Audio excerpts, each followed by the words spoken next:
Good morning. I'm here to share a cool story, a miracle.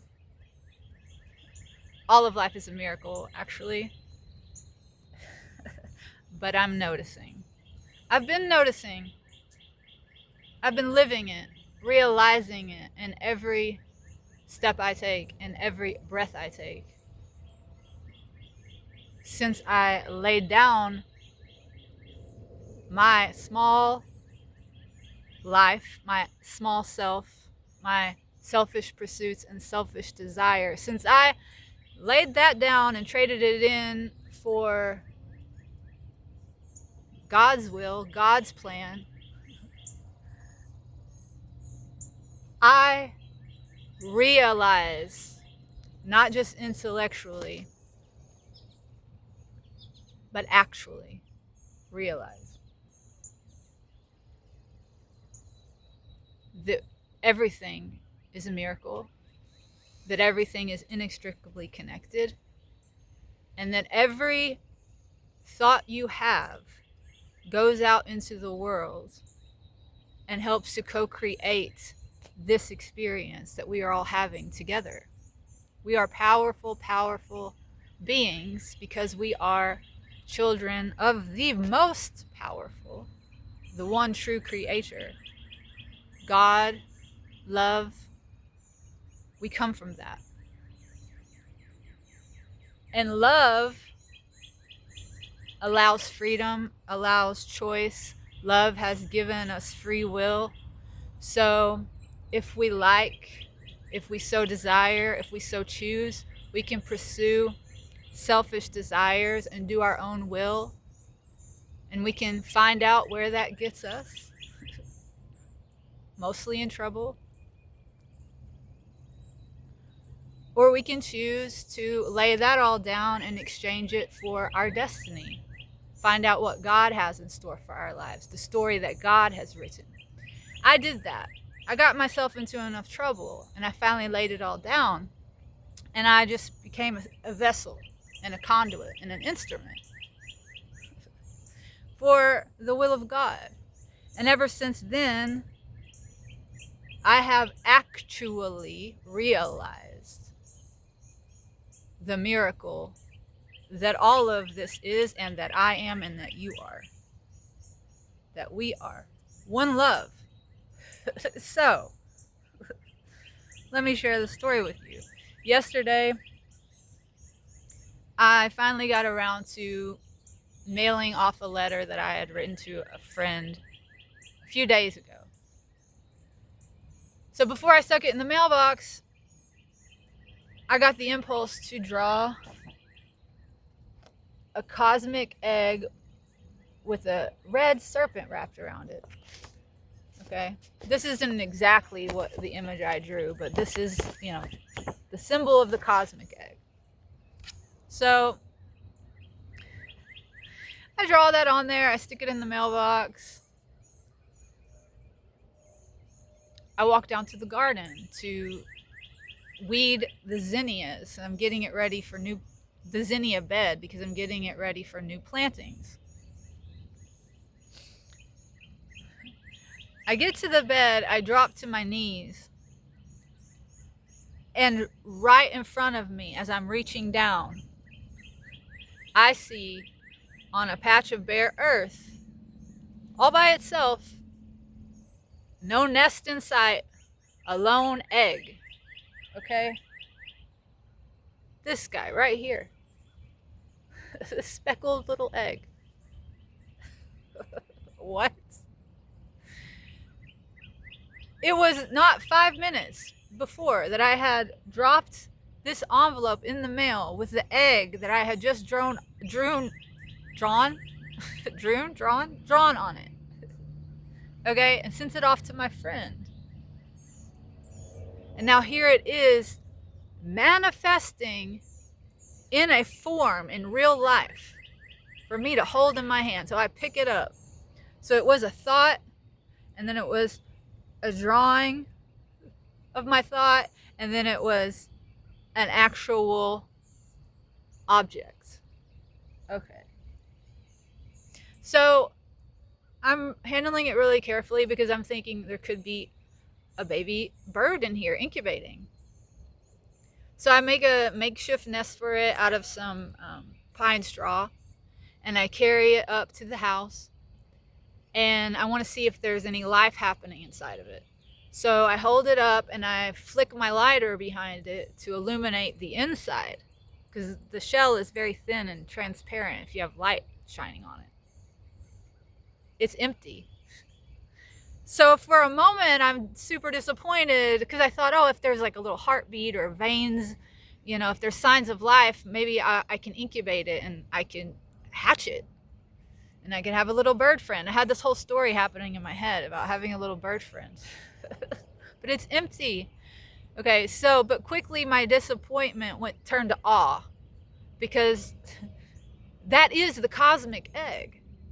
The cosmic egg is a representation of the void, the womb, the unlimited potential that everything that is, all life, comes from.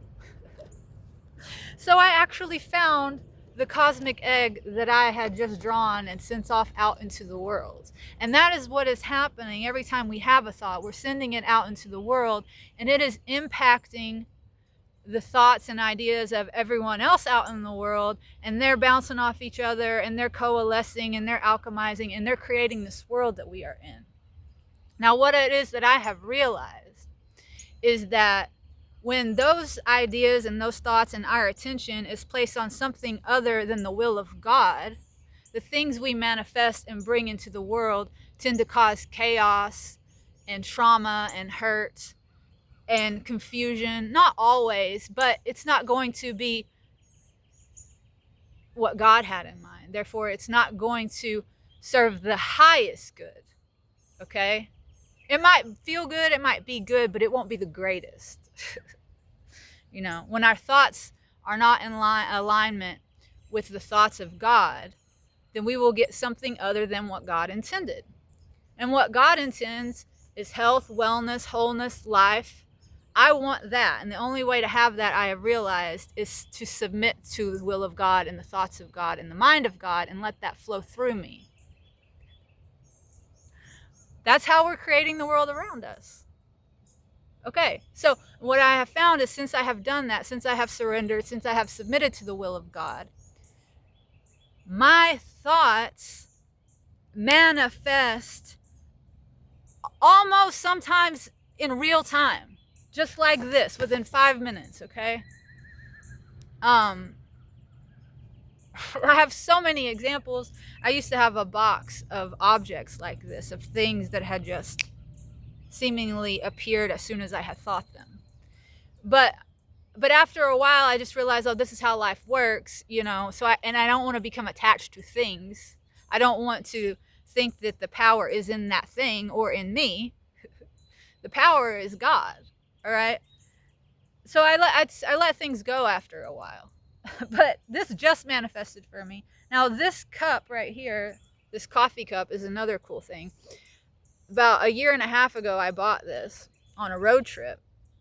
And then when I got back home from my trip, I took it down I had some coffee, and I was walking around the lake that I walk around every morning. I look for bird feathers as opposed to toad feathers. And so I'm walking around the edge of the lake looking for feathers and looking for shells, and I see something in the water. And I move in closer. And I don't have it here with me. It's in my car somewhere. But this very mermaid, the exact shape, the exact size, is in the water. A little figurine, like a sticker, a thick sticker, like a puffy sticker. But rather than being black, it's in color. But it's the exact size, the same shape, the hair is the same, everything is the same, but it's in color. So that's the other thing, is like, not only is all of life a miracle, but God is also funny and has a sense of humor. I thought that was hilarious. I don't know, maybe it's not funny, but I found it funny because it's like, this is the shadow. Like, we're the shadow of the real thing. That's the way that I took it, is that everything in this world is just a projection and a shadow and an image of the most real thing. Okay? And sometimes that most real thing gets distorted through our selfish wills and our selfish desires if we don't submit. So, the other thing is that before I sent off the letter, I've been getting up at 3 a.m. every morning, okay? I usually get up at 4, but I was moved by the Holy Spirit since I've arrived here to start getting up at 3 a.m. because I have a desire to write. And I have been blocked for quite a while and very frustrated about that fact.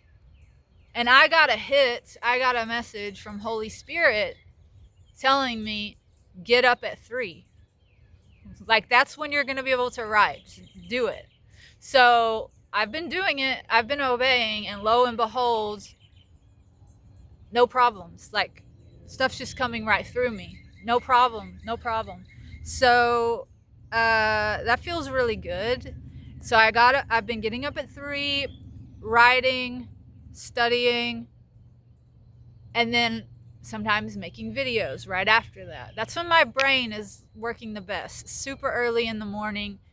I feel like at 3 a.m. I'm still close to that like hypnagogic dream state, and so it's easier to fish that out and put it down on paper or speak it out into the world, right? So I made a video right before I drew this egg. And what was the topic? The topic was also about rebirth and Sophia and the crumbling of this world, this matrix that has been born of the selfish pursuits of man, of woman, of humankind, doing our own will, right? How that's crumbling and how the light of God is coming in, the matrix is cracking, we're being reborn, we're remembering who we are and what we came here for. That's what the video is about. Now, okay, so make the video, I draw the egg, I find the egg, I'm having this moment of realization about, how this egg that I have found actually is the cosmic potential that I've been thinking about and talking about in real life. I'm holding it. So I do this exercise of imbuing it. I make it into a ritual. And I just, I pray that God move through me and into this egg, and that, God's will be done.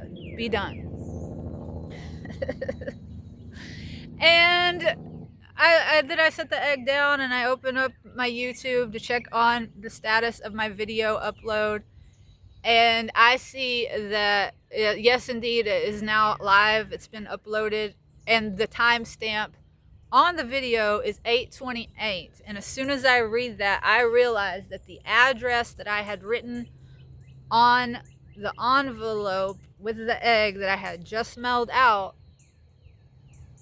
has the numbers consecutively in the address 82828.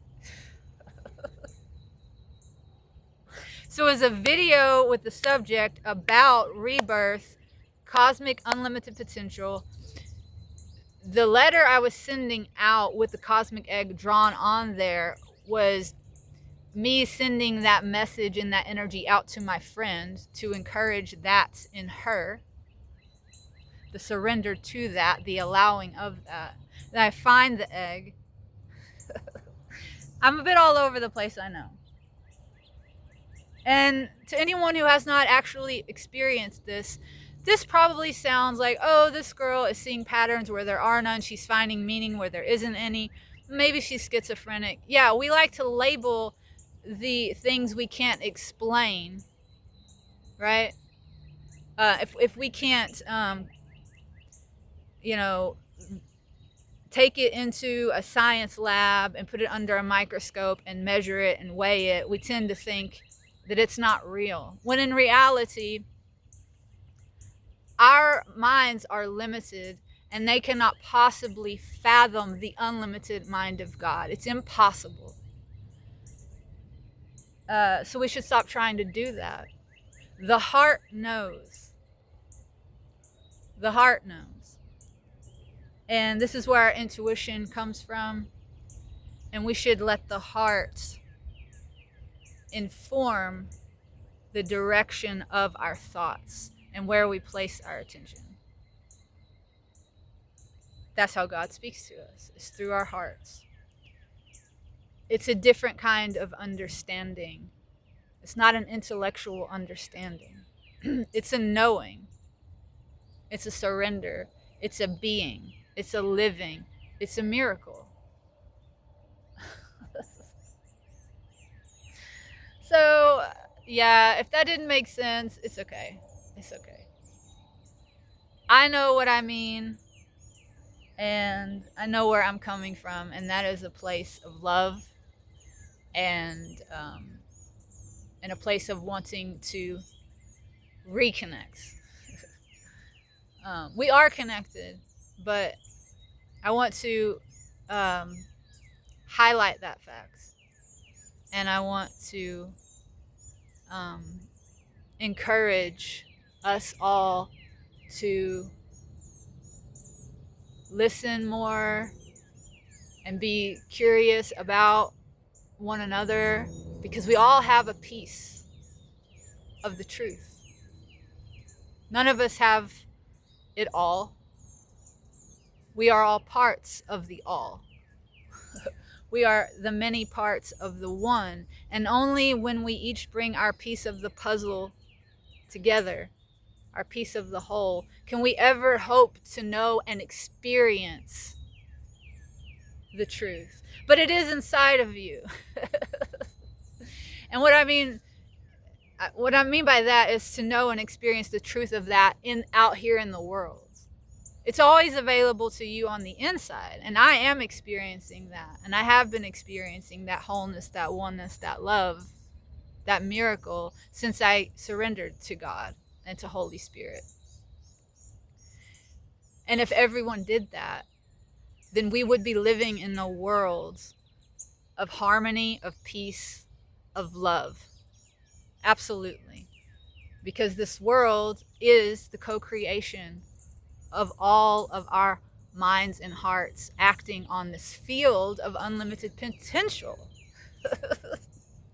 Okay, I'm going to stop talking. God is so great.